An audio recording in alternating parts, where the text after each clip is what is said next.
Take a break, take a break, take a break, break, break. Have a Kit Kat, do a little palming, treat yourself. Yeah, I get it. I need to take more breaks. No, but actually, let me tell you why. One of my colleagues showed me this amazing research article that really hammered home to me how to compellingly convince you why you need to take a break. Even under ideal circumstances, working for prolonged periods of time without breaks is not efficient. It can result in increased distractibility. Huh? Squirrel? Who? What? Delayed processing speed. What? And more errors. Oops. Common cognitive communication challenges include the following: attention and concentration. This means it's challenging to focus on conversations. Some clients experience confusion about people, places, and time. Memory challenges are extremely common after brain injury. People become forgetful about their schedule, they forget conversations that they've had, or any new information that's been given to them since the collision.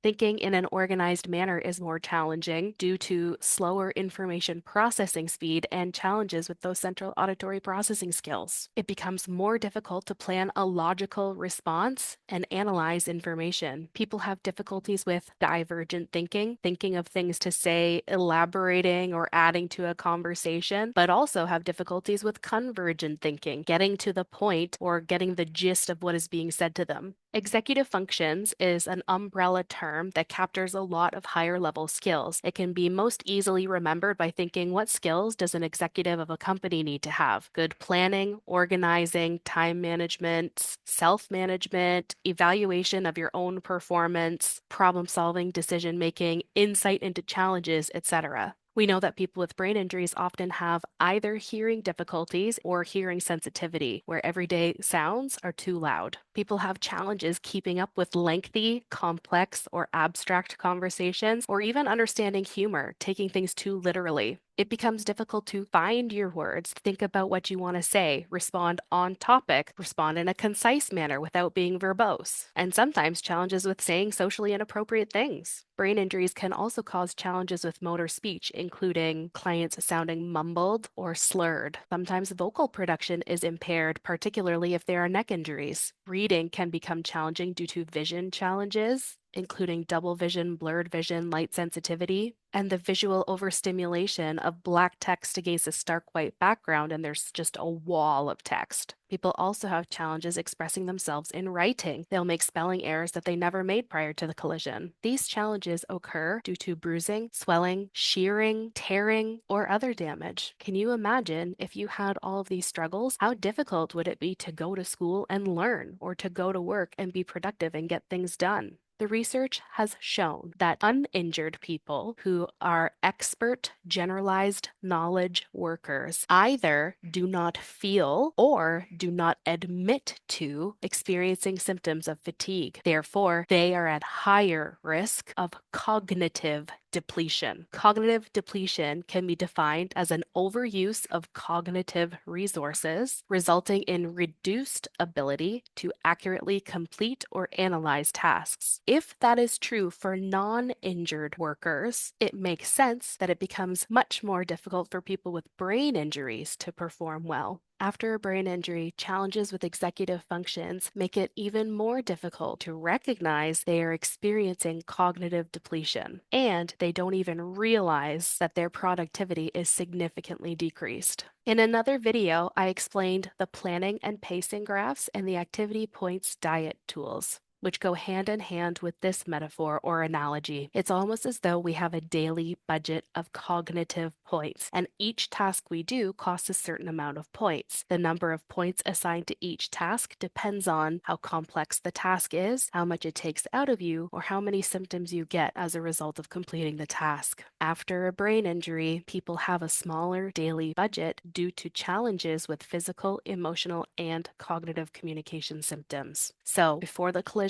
they may have had a budget of 30 points to spend in a day, whereas now they only have 15 points to spend in a day. It therefore becomes much more difficult for clients to pace themselves accordingly because they're used to being so much more productive, and they want to try to return to their pre-collision levels too soon. But that spikes them into their danger zone of too many symptoms, and then they need days to recover. They might not even realize that they're making mistakes on tasks that they wouldn't have made if they had had simply taken a strategic break. The far left column shows the types of errors that a non-injured person would make. The middle column shows how these challenges are exacerbated by a brain injury. The far right column gives ideas for strategies we can use to help combat cognitive depletion and therefore improve functional performance on tasks. Let's go row by row. A non-injured person, when cognitively depleted, will fail to make progress on a task after a longer than usual amount of time. After a brain injury, this is exacerbated due to your turtle brain processing information more slowly. You have challenges holding on to information long enough to perform some sort of action on it, like make a judgment or a decision. It becomes much more difficult to prolong or hold your attention to a given task, especially while ignoring distractions. But also, many jobs require alternating attention, where you rapidly switch your attention between writing an email, answering a phone call,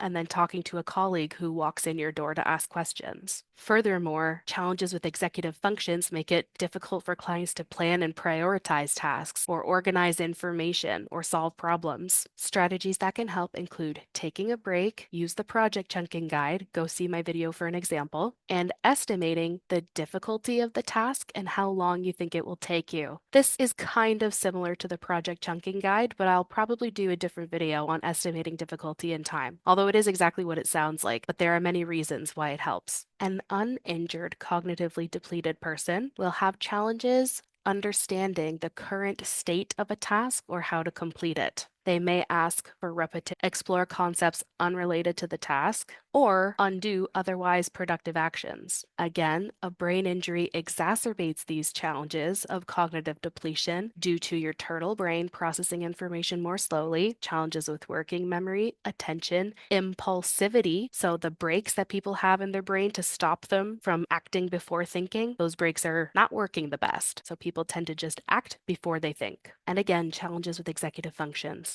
Take a break, use the project chunking guide, and make a list of what you must do, what you should do, and what you could do. Uninjured, cognitively depleted workers will have challenges with accurately judging the amount of effort or risk involved in completing a task. This is made more difficult by challenges with insight and judgment after brain injury. Some tools we can use to combat that include the estimating difficulty and time and the plan-do review. Go watch my video on the plan-do review for more information. Cognitively depleted, uninjured individuals may also become impulsive in their decisions and rush into a task and try to complete it too fast or without their usual diligence. Again, this is exacerbated by brain injury challenges with insight, impulsivity, and executive functions. Take a break. Review your work several days later, or have someone else review or check your work. Making decisions becomes more challenging when you are cognitively depleted. This becomes even harder after a brain injury. Don't worry, I have a handout for that, which I will review in an upcoming video. When you are cognitively depleted, you may have challenges responding to alerts like timers or reminders that you have put in place to help you get things done. This can become more challenging after a brain injury. A cognitively depleted person's response time is slower, meaning something will come up and the person will need much more time to respond in an appropriate manner. Take a break. Cognitive depletion results in more mistakes. It causes an increase in tangential thoughts. It makes it more challenging to identify what information is important versus what information can I ignore. It impacts your ability to focus on a task. People are more likely to jump between tasks inefficiently or to multitask, which is really not good for your brain. Don't do it. Take a break. Cognitive depletion makes it more challenging to notice changes in your environment, recognize the effects or consequences of your actions, or notice the mistakes that you're making. When you are cognitively depleted, your memory becomes worse. You need more time to reorient or refamiliarize yourself with different aspects of the task, resulting in the need to reread information, which is not an efficient use of time. That time would be better spent taking a strategic break.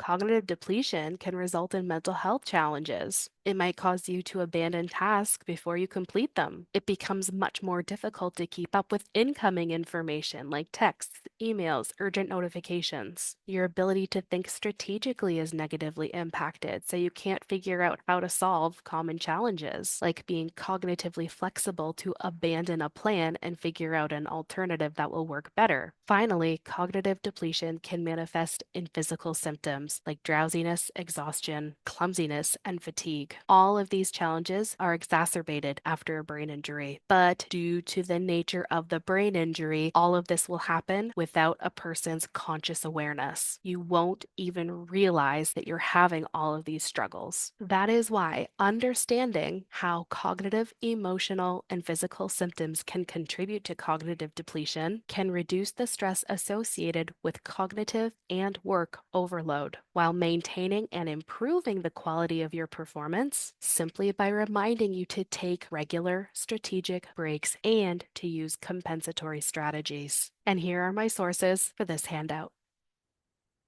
Take a break, take a break, take a break, break, break. What's your favorite way to take a break? Let me know in the comments. Now go relax.